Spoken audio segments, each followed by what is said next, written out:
Stuart Nash. I would like to talk first and foremost about something called a social contract. A social contract is a philosophical term, and it talks about the moral and political obligations that are dependent upon members of society to look after the health and well-being of others. Basically what it says is we have an obligation to build the sort of society within which we all like to live.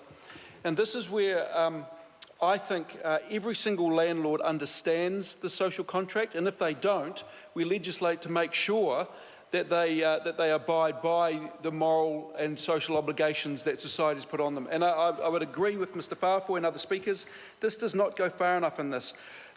There is an implied social contract, and that is that a landlord will provide a tenant with a warm, dry, safe home. Now the landlord, it doesn't matter if it's a private landlord or the government in the form of state houses. But insulation, I believe, is a fundamental part of that social contract when we're talking about tenancy and when we're talking about rental accommodation.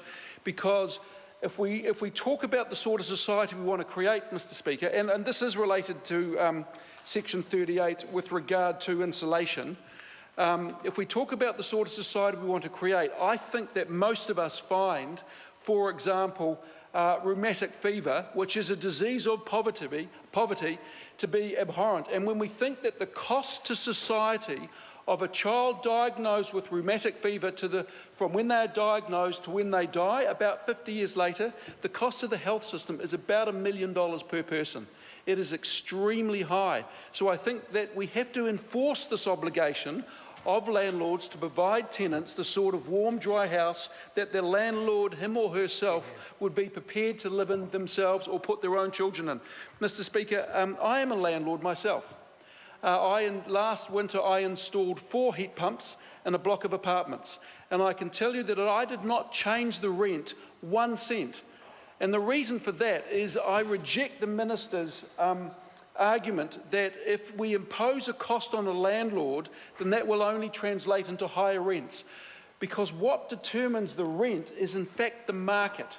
So if I had said what I'm going to do is I'm going to put up the rent by $3,000 a year for every single one of my tenants in this block of apartments, they would be well within their right to say, if that is the case, then we are handing in our notice, and I could well be end up with an empty apartment. For me, Mr Chair, and I know for a lot of landlords, the ability to have tenants in there that are going to stay for a long time is much more important than ramping up the cost every single time I possibly can.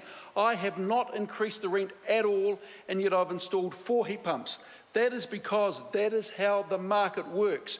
And I reject the notion that placing an obligation on landlords to provide warm, dry, healthy homes only means an increase in rent, because that is not the case. The market determines the rent, and tenants have the ability, if the rent is too high, to say, I'm not going to stay here anymore. Mr Speaker, Mr Chair, when we talk about insulation, the evidence is incredibly clear. If a family lives, if a person lives in a home that is warm, that is dry, then it is safe and it is healthy. Now, my son's in hospital at the moment. I mean, I don't want to talk about my son, I don't want to bring my family into it, but on the wall in the child's ward, there lists 10 things that children need, and one of those things is warm, safe, dry environment.